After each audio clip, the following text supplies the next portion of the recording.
오늘 우리 주신 하나님 말씀은 에스더 4장 13절에서 17절입니다.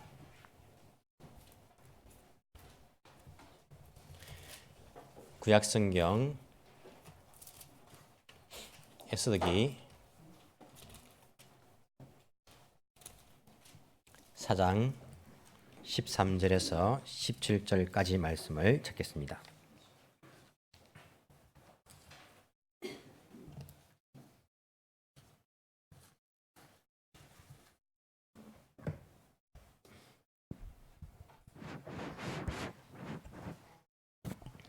에스더기 4장 13절에서 17절 말씀.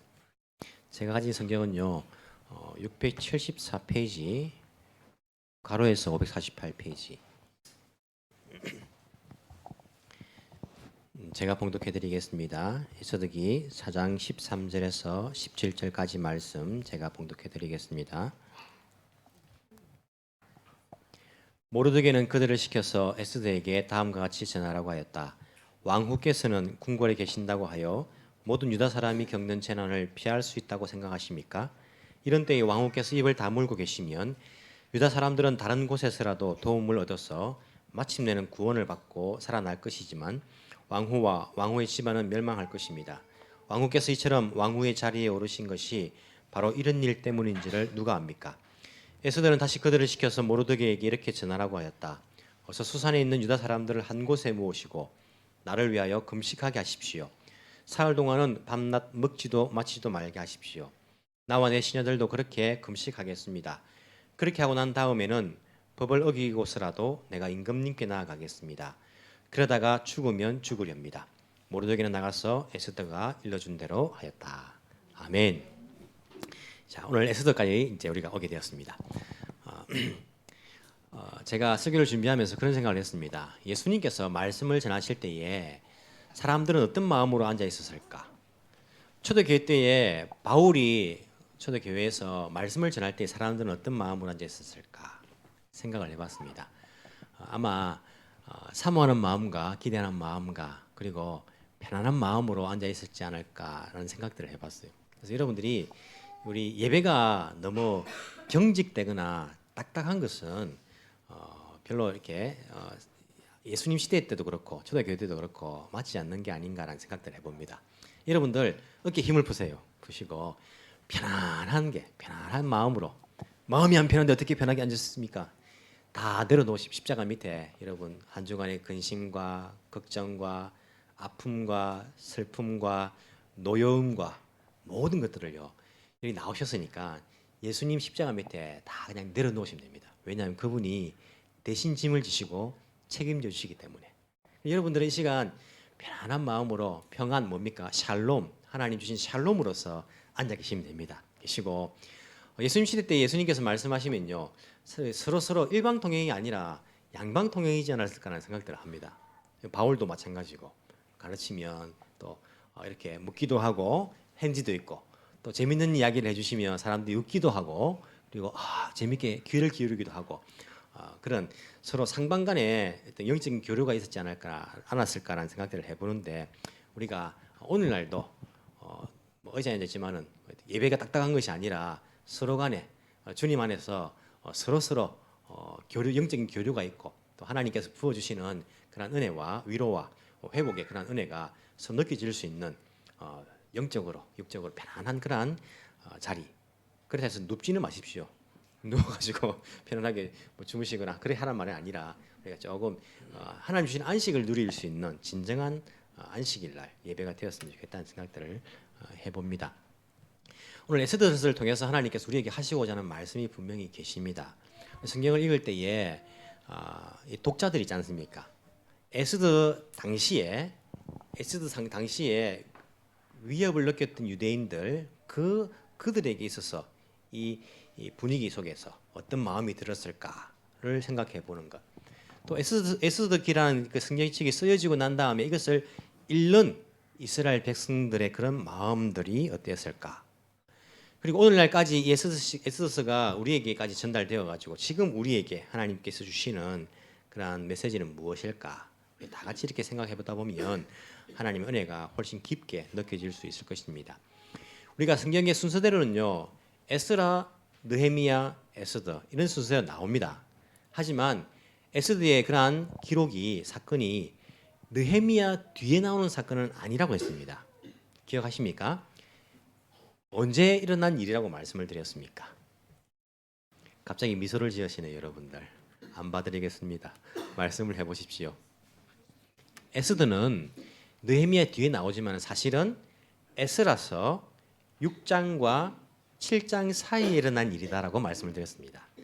에스라서 1장부터 6장까지는요.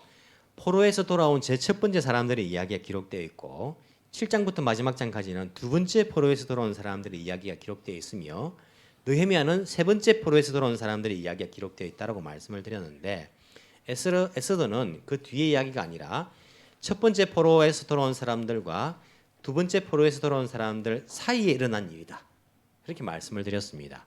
그리고 에스라서 1장 첫 번째 포로와 7장 두 번째 포로 사이에는요 80년의 차가 있다라고 말씀을 드렸고요. 6장 첫 번째 포로로 돌아온 사람들이 성전을 다 건축한 이후에 6장부터 7장 사이에는 60년의 차가 있다라고 말씀을 드렸는데 그 60년 차가 있는 그 사이에 에스더의 사건이 일어났다라고 생각하시면 됩니다. 이 에스더서가 기록된 당시에 시대 배경을 보시면요. 페르시아 왕 아수에로라고 되어 있습니다. 근데 이 아수에로가 역사적으로 보면 어떤 이름이라고 말씀을 드렸습니까? 크세르라는 그 왕이라고 말씀을 드렸습니다. 그러면서 제가 300이라는 영화에 대한 이야기를 한번 드렸죠. 일본에도 300이라는 영화를 했습니까? 300이라는 영화를 저도 보았습니다. 재밌게 이제 보았는데 300이라는 영화는 역사적인 배경을 바탕으로 만든 영화입니다. 누구와 누구의 전쟁이냐면 스파르타가 굉장히 용맹한 부족 아닙니까? 민족 아닙니까? 스파르타와 페르시아의 전쟁을 그린 영화입니다. 스파르타와 페르시아의 전쟁은요. BC 480년에 일어난 일입니다. BC 480년에 일어난 일입니다. 언제냐면 그게 아수에로 왕이 등극을 하고 왕이 되고 난 다음에 3년 뒤에 오늘 그 나오는 1장에 나오는 그 잔치를 벌입니다. 3년 뒤에. 그리고는 그 왕비가 말을 안 들어가지고 폐위가 되는데 왕비가 폐위가 되고 그 2년 뒤에 전쟁이 일어납니다. 2년 뒤에 스파르타와의 전쟁이 일어나고 그리고 그 전쟁이 끝나고 난 다음에 에스더가 왕비가 되는 이 순서가 되어 있는데 어쨌든 그 사이에 480년에 이 스파르타와 전쟁을 벌입니다. 스파르타는 몇 명 나옵니까? 300명이다. 300명. 페르시아는 몇 명이 나옵니까? 100만 명이 나옵니다. 100만 명과 300명의 전쟁이었습니다. 스파르타가 왜 다 나오지 않았냐면 그 당시에 왕이라 해도 자기가 다 결정할 수 없습니다. 왕이라도 자기의 신들에게 물어봐가지고 이 전쟁을 하면 될까요, 안 될까요? 허가를 받고 이제 하는 거예요. 아무래도 왕의 이제 권력이 약해지면 제사장의 권력이 올라가겠죠. 그래서 안 된다고 말했습니다. 스파르타에서 제사장이 우리 신이 허락하지 않는다라고 말했는데 페르시아가 쳐들어오는데 전쟁 안 하면 항복인 거예요. 항복. 스파르타가 항복할 수 없다 해가지고 왕이 자기의 친위대 300명만 데리고 전쟁을 나간 겁니다. 그래서 이 페르시아 대군 100만 명과 싸워서 잘 싸웠지만은 상대가 안 되죠. 지치니까. 그래서 결국에 이제 전쟁이 지죠. 스파르타가 페르시아에서. 그때에 페르시아 왕이 뭐 전차 같은 거 타고 이렇게 나오지 않습니까? 그죠? 그래서 그 왕이 이제 크세르 왕입니다. 이 에스더의 남편이었던 크세르 왕, 성경에 나오는 왕입니다. 영화를 보시면요, 굉장히 잔인한 왕이에요. 그리고 굉장히 험악하고 난폭한 왕입니다.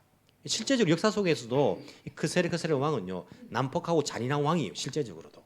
그래서 에스더가 이 왕 앞에서 두렵고 죽으면 죽으리라고 말하는 것이 그냥 한 말이 아닙니다.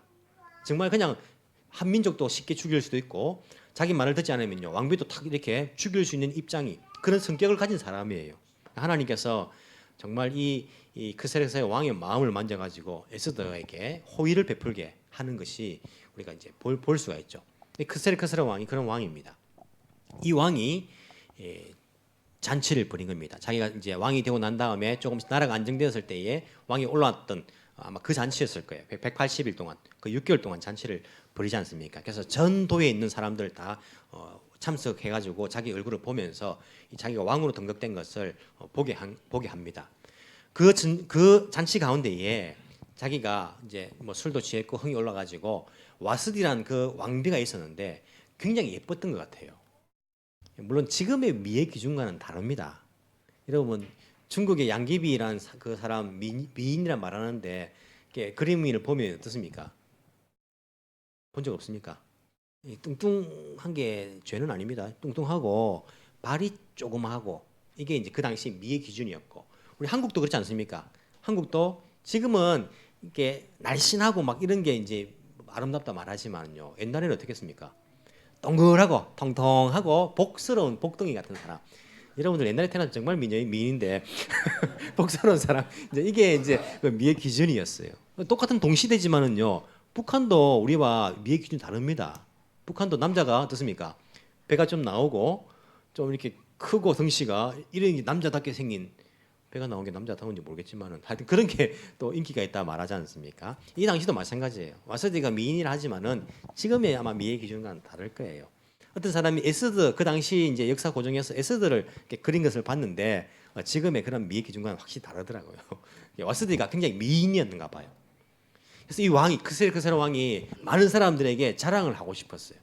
그래서 잘 꾸미고 나오라 했습니다. 잘 꾸미고 사람들이 보여주려 나오라 했어요.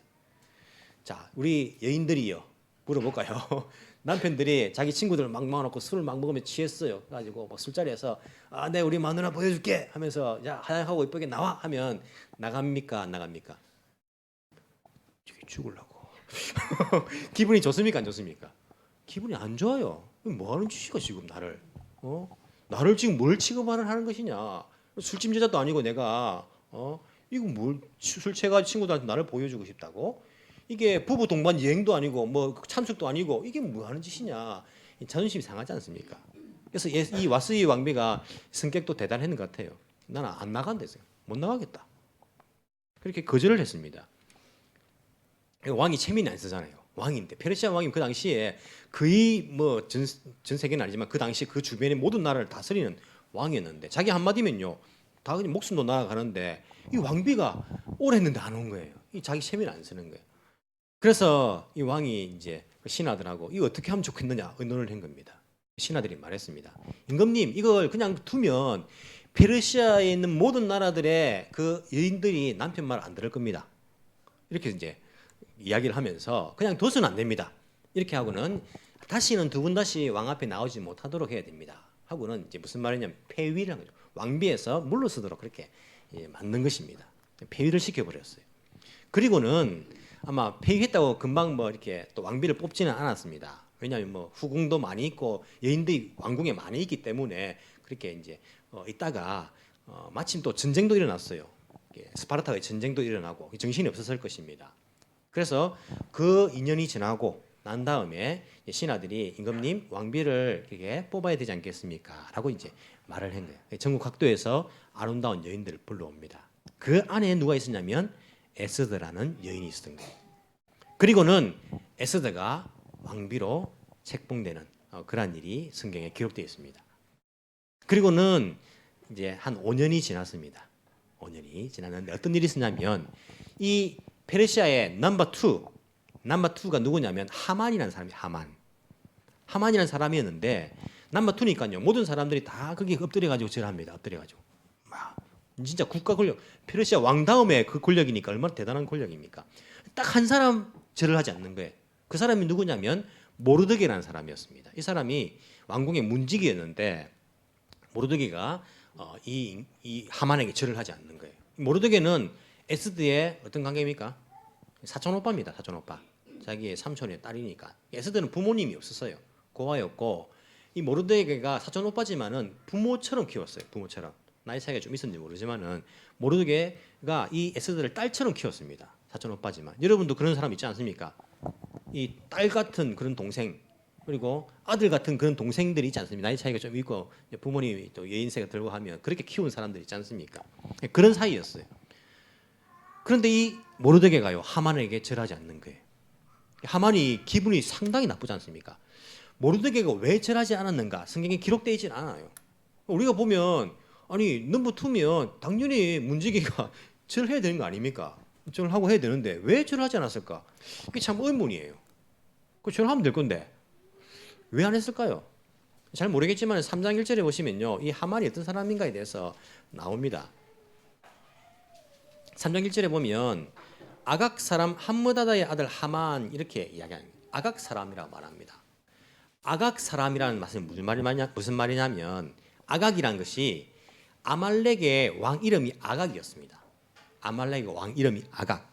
아말렉은요 이스라엘과 철천지 원수입니다. 이게 뭐 바벨론, 에돔, 모압과 비교 안 되는 철천지 원수가 아말렉이에요. 왜 아말렉이 원수가 되었냐면 이집트에서 출애굽할 때에 이 정비도 되지 않은 이스라엘 백성들을 그냥 공격한 것이 아말렉이었어요. 그때 하나님께서 약속했습니다. 이 아말렉을 내가 이 지면에서 다 쓸어버리겠다. 이런 괘씸한 녀석들, 내 백성을, 그때는 뭐 이스라엘 백성들이 군인입니까? 아닙니다. 그냥 노예살이 하다가 나왔는데 그걸 공격한 것이 아말렉이었어요. 하나님께서 이 아말렉을 전멸시켜 버리겠다 약속하셨습니다. 그래서 사울이 왕이 됐을 때 하나님 시킨 게 뭐냐면 너 아말렉을 가서 다 전멸시켜 버리라, 다 죽여 버리라 이랬어요. 사울이 다 안 죽이지 않습니까? 하나님께 바치려고 내가 몇 개를 이게 이제 사울이 그때가 아말렉이에요. 그때의 아말렉 왕 이름이 아각입니다. 아각. 이 하만이 아말렉의 후손으로 알려져 있어요. 이 아각 사람이라는 것이. 그렇기 때문에 유대인들은요, 이 아말렉과는요 철천지 원수예요. 아마 그런 이유에서 모르드게가 이 아말렉 사람 내가 거기서 고기를 숙일 수가 없지. 아마 그랬을 가능성이 있지 않을까라고 제가 추측을 합니다. 하여튼 뭐 이렇게 하니까 하만이요 기분 나빴어요. 알고 보니까 유대인이라는 거예요. 유대인. 이 아말렉 사람도 유대인이 철천지 원수거든요.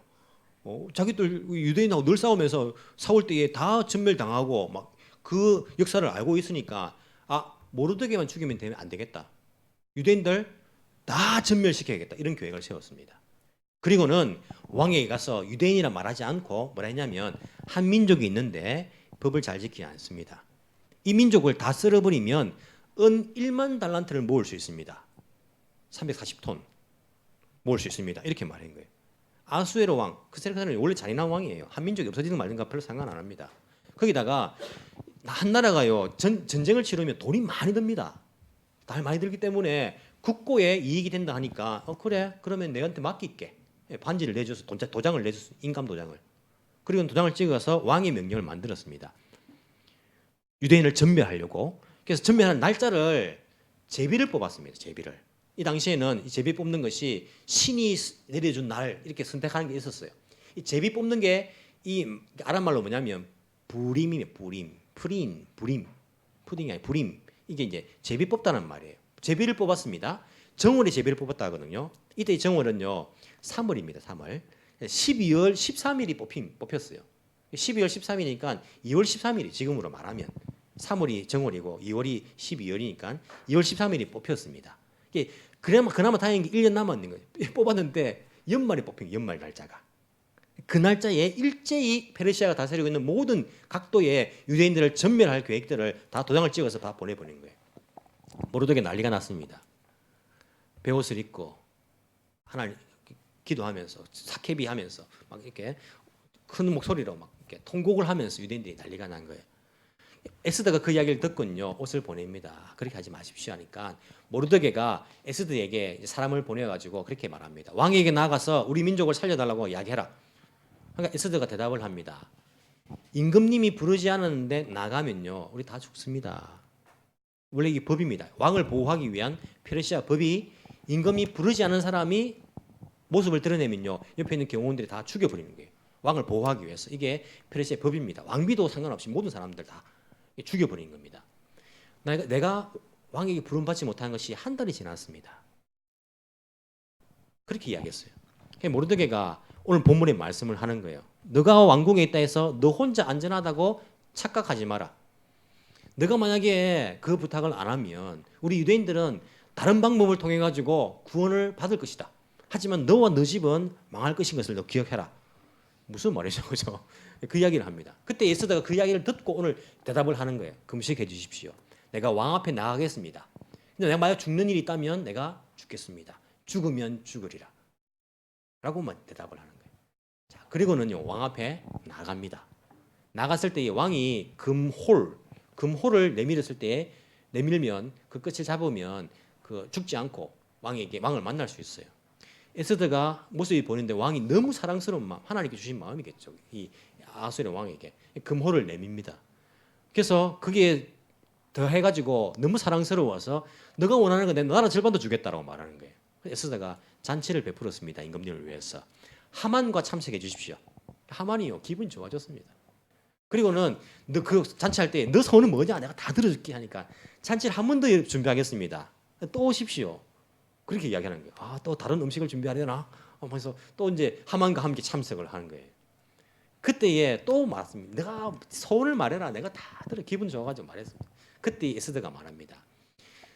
저와 제 민족이 죽게 되었습니다. 한 사람이 계획을 세워서 저와 제 민족을 죽일 계획을 세웠습니다. 그때에 이 아수르의 왕이요 너무 화가 난 거예요. 여러분 그런 적 있습니까? 기분이 막 좋았는데 충격적인 소식을 듣고 화가 확 나는, 이게 너무 기뻤기 때문에 오히려 화가 더 날 수 있습니다. 화가 나서 도대체 그 인간이 누구냐 하니까 옆에 앉아 있는 바로 저 하만입니다. 라고 말하는 거예요. 그리고는 임금이 박차고 나가버렸습니다. 하만은요 자기 죽을 일이 된 거죠. 그래가지고 에스더에게 비는 거예요, 살려달라고.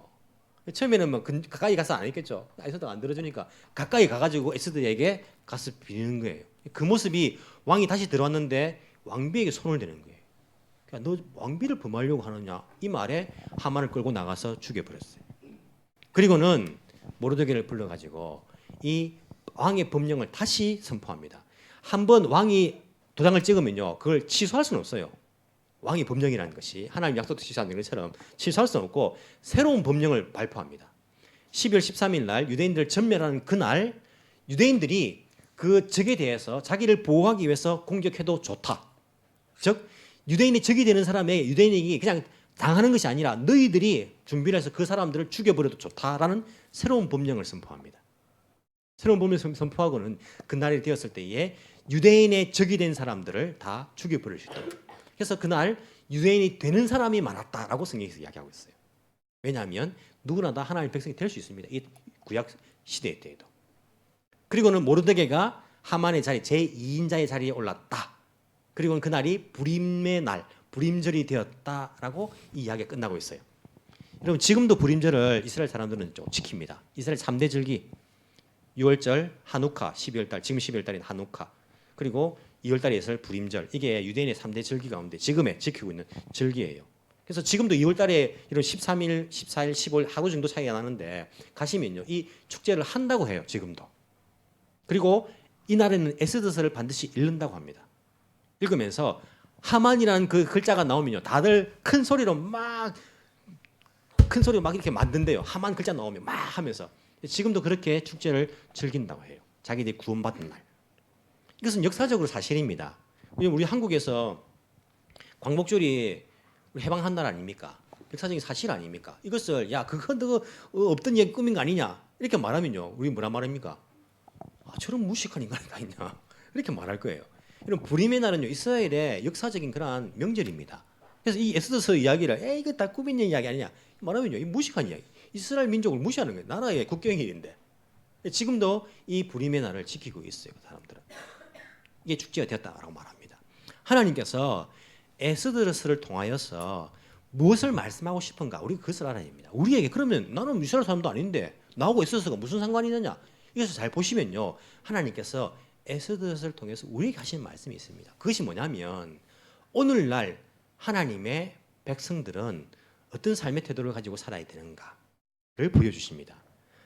이스라엘 백성들은 구약에서 선택한 백성 아닙니까? 지금은요 예수님 믿는 사람들이 하나님 선택하신 백성들입니다. 무엇을 하나님께서 어떤 태도를 원하시는가를 보면요 이 에스더서는 이 성경 자체의 구조가 샌드위치 구조로 되어 있습니다. 샌드위치는 어떻습니까? 빵, 빵, 그 사이에 고기 안에 야채 뭐 이런 식으로 들어있지 않습니까? 제일 중간에 든 게 제일 중요한 겁니다. 제일 중간에 든 것이. 그래서 야채, 고기가 제일 중요하다 그죠? 야채, 고기 이런 식으로 제일 중간에 든 게 핵심이에요. 핵심. 성경을 유대인들도 글을 쓸 때에 유대인의 그 글 쓰는 기법 가운데 하나가 샌드위치 구조를 사용하는 그 기법이 있습니다. 제일 중요한 내용을 중간에 집어넣는 거예요. 보십시오. 제일 앞부분에 샌드위치 빵 부분에 뭐가 나옵니까? 에스더가 왕비가 되는 이야기가 나와요. 제일 마지막 방에는 뭐가 나오냐면 모르드게가 총리가 되는 이야기 나옵니다. 그 다음에 야채 부분 앞에 부분에는요 하만이 지위가 올라가고 유대인의 말살 계획을 세운 게 나옵니다. 뒤에 빵 앞에 부분은요 어떻게 나옵니까? 하만이 내려오고 죽고 그리고 유대인 말살 계획이 아니라 유대인 적들의 말살 계획이 나와요. 그 중간에 제가 보기에는 뭐가 나오냐면 이 모르드게와 에스더의 결단이 나온다고 저는 생각합니다. 이게 우리에게 하시고자 하는 중심 내용이다라고 생각을 합니다. 모르드게가 뭐라고 말을 했냐면 에스더에게 너는 왕궁에 있으니까 너 혼자 살 거라고 생각하지 마라. 우리가 다른 데 통해가지고 구원받을 거다. 하지만 너 만약에 잠잠고 있으면 너와 내 집이 망할 것을 알아라. 이렇게 말하는 거예요. 예수 믿는 사람들은 나 하나만 괜찮다라고 나 하나 괜찮으니까 괜찮다라고 생각해서는 안 됩니다. 이게 하나님 나라를 무너뜨리는 생각입니다. 하나님 나라뿐만 아니라 이 세상도 마찬가지입니다. 여러분 우리나라가요 어떤 생각에서 미래가 없고 무너져 가냐면 나 하나만 잘 먹고 잘 살면 된다라는 그런 생각이요 나라를 무너뜨립니다. 그래서 내가 살아있는 동안 괜찮으면 괜찮다 이 생각이 사람들한테 많이 있어요. 다음 세대를 생각 안 합니다. 그냥 지금 우리가 있는 법칙 가운데 법령 가운데에 나 죽기 전에 괜찮으면 나 동안 그 다음 모르겠다. 내 자식들까지만 괜찮다. 뭐 그 뒤에는 내가 안 보이니까 내 생각할 필요 없고 나 괜찮으면 괜찮지. 내 가족들만 괜찮으면 괜찮지. 아무리 자연재해가 일어나고 아무리 나라가 힘들고 해도 나만 뭐 안전하고 나만 안 당하면 뭐 괜찮아라는 생각들이 나라를 무너지게 만듭니다. 하나님 나라도 마찬가지입니다. 나 하나만 잘 먹고 잘 살면 괜찮지. 나 하나만 평안하면 괜찮지. 이 생각은요. 크리스천들이 가져야 될 생각이 아닙니다. 하나님 나라 백성들이 절대 가져서는 안 되는 생각입니다. 나 하나만 편안하면 괜찮지. 나 하나만 잘 먹고 잘 살면 괜찮지. 나만 성공하면 괜찮지. 내 자식들만 잘 되면 괜찮지. 내 집값만 안 떨어지면 괜찮지. 나만 어렵지 않게 살면 괜찮지. 나만 먹을 것이 있으면 괜찮지. 나만 자연재해에서 안전하면 괜찮지. 이 생각은요. 하나님 나라 백성으로서 가져서는 안 될 생각입니다.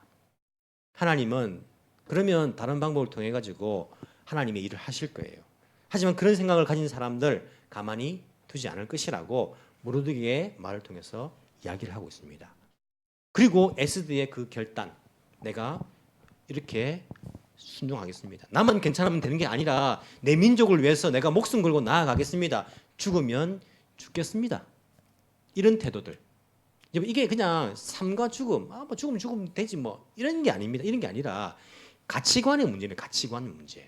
내가 하나님 나라를 위해서 하나님 백성을 위해서 내가 죽어도 좋습니다라는 어떤 것이 가장 더 중요한 것인가에 관한 가치관의 문제. 나 하나의 안녕과 번영, 나 하나의 이익과 성공 이것이 중요한가? 아니면 나의 생명을 다해서라도 하나님 나라와 하나님 백성 이것이 중요한가? 가치관의 문제인 것을 우리가 잘 알아야 됩니다. 예수 믿는 사람들은요 이런 가치관을 가질 필요가 있습니다.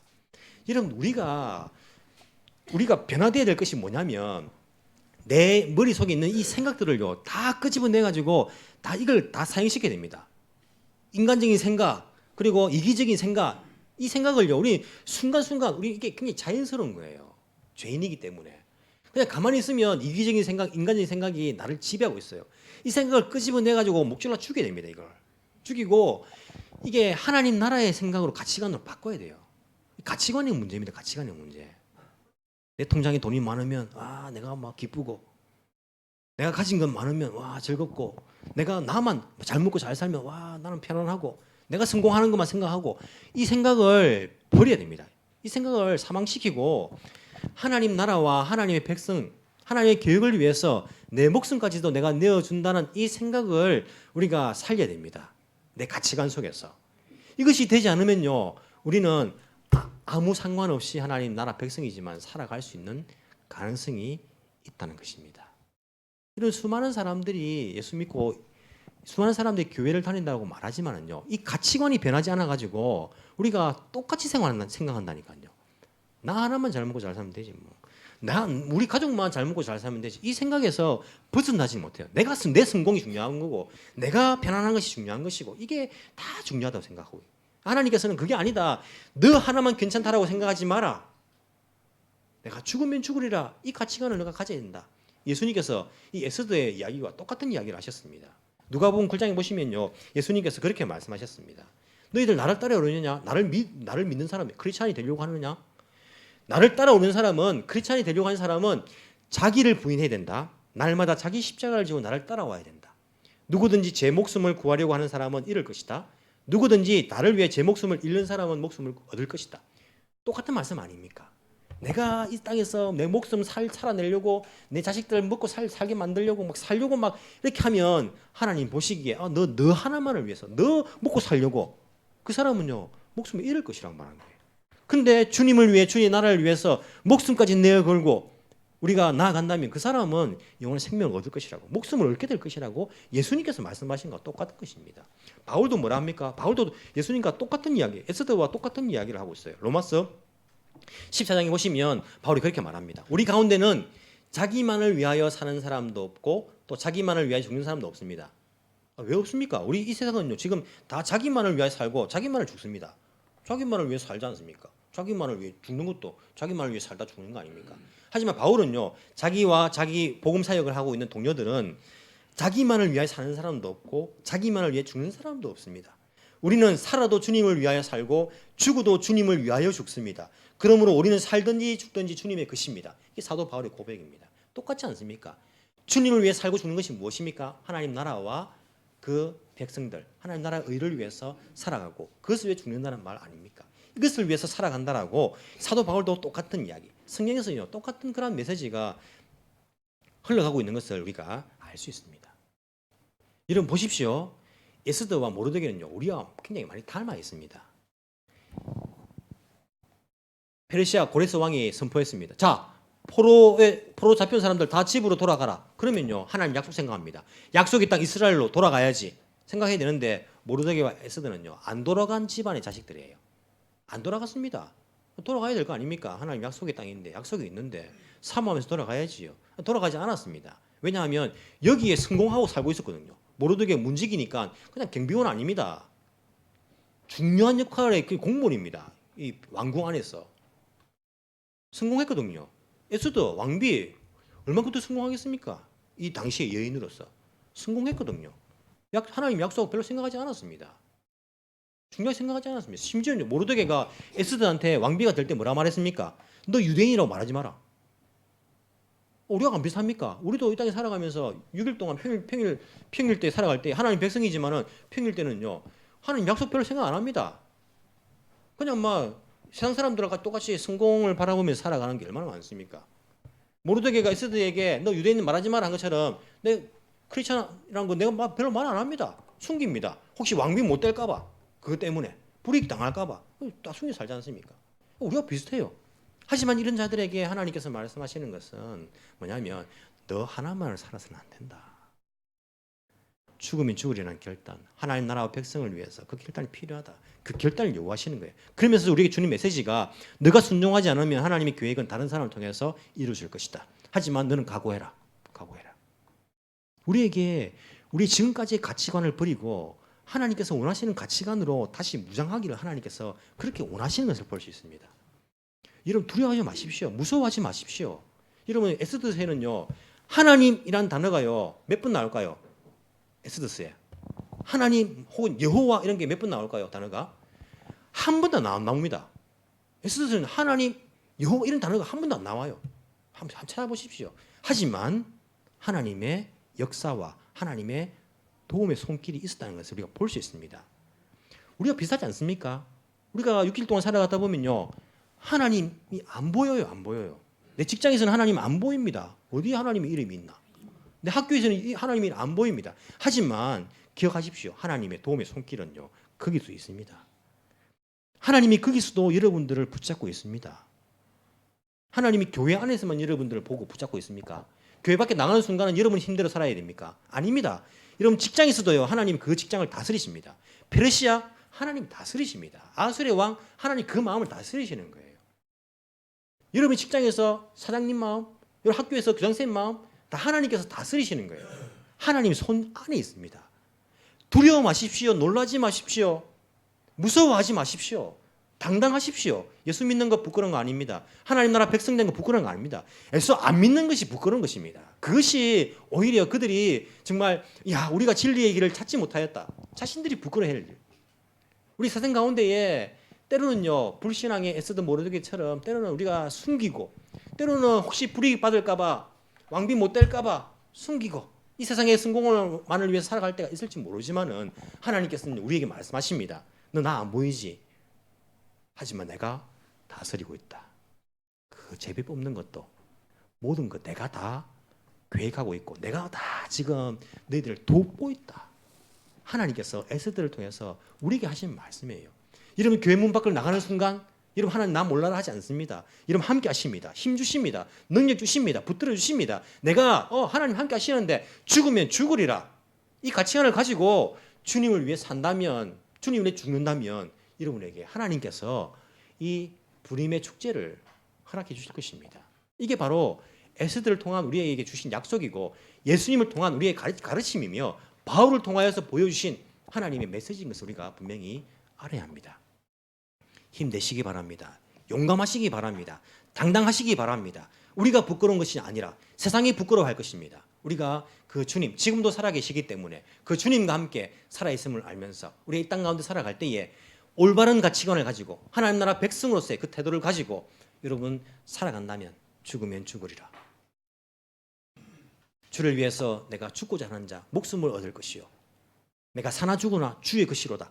이 고백을 하면서 살아간다면 하나님의 도움의 손길이 여러분을 통해 역사하시고 여러분만 사는 것이 아니라 여러분이 속해 있는 가족들, 여러분이 속해 있는 그 회사가 여러분을 통해서 여러분이 속해 있는 이 교회가 여러분 만나는 모든 사람들이 여러분을 통하여서 부림의 축제를 살아나는 예수 그리스도의 생명의 역사를 맛보는 놀라운 역사가 있게 될 것입니다. 이러한 삶을 살아가기를 원합니다. 우리 시간 한번 합심해서 주님 앞에 결단하며 기도하기를 원합니다. 주님, 나도 불신의 때가 있었습니다. 불신의 모습이 있었습니다. 하지만 내가 죽으면 죽으리라는 이러한 가치관을 가지길 원합니다. 사나 죽으나 주님의 것입니다. 내가 살아도 주를 위해 죽어도 주를 위해 주님의 그 나라를 위해서 주님의 영광을 위해서 주님의 백성을 위해서 그 생명 살리는 이유를 위해서 내가 죽으면 죽겠습니다. 헌신하겠습니다. 이런 가치관을 내가 가지도록 이런 믿음을 가지도록 성령 하나님 나를 설득해 주시고 나를 인도해 주옵소서. 내가 교회 문 밖을 나가는 순간부터 더욱더 크리스천으로서 예수 믿는 사람으로서 하나님 백성으로서 내가 당당하게 강하고 담대하라 놀라지 말라 두려워 말라 내가 너와 함께함이라 주님 말씀 믿으면서 내가 살아갈 때에 하나님의 살아계심이 내가 가는 그곳에서 나타나는 놀라운 역사를 주님 허락하여 주옵소서. 우리 시간 마음을 모두 합심하여서 하나님께 결단하며 기도하며 나가기를 원합니다. 기도하시겠습니다.